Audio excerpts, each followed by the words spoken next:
If you're looking for a budget-friendly earphones, I think ito yung para sa'yo. The RealFit F3. Alam mo kung magkano yung bili ko dito? 359 pesos sa Shopee.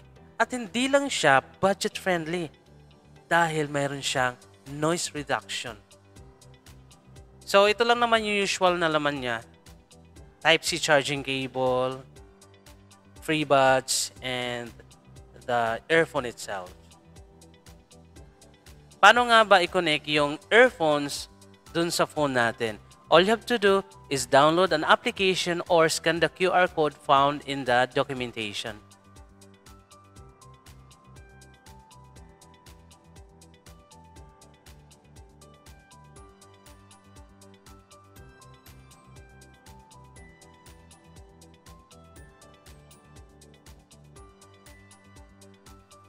After you have downloaded the application, just follow the on-screen instructions.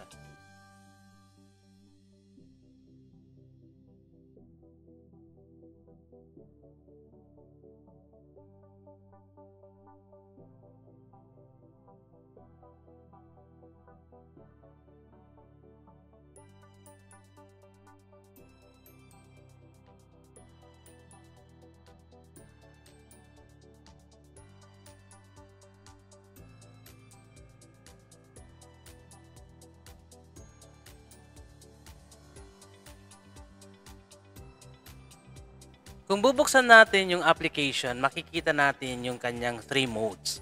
Ito yung noise reduction, normal, at transparent.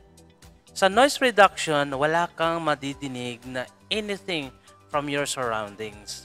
Pagdating naman sa normal, may madidinig ka na kunti lang sa iyong surroundings at madidinig mo rin yung music na pinapakinggan mo.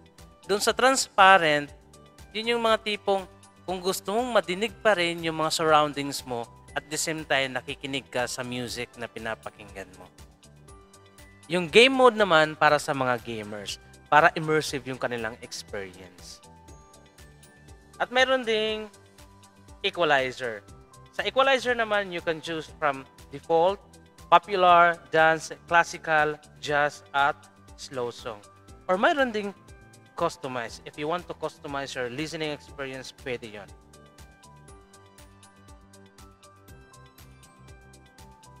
Yung ibang settings naman, kayo na bahala mag-explore. Hanggang dito na lang. Bye-bye!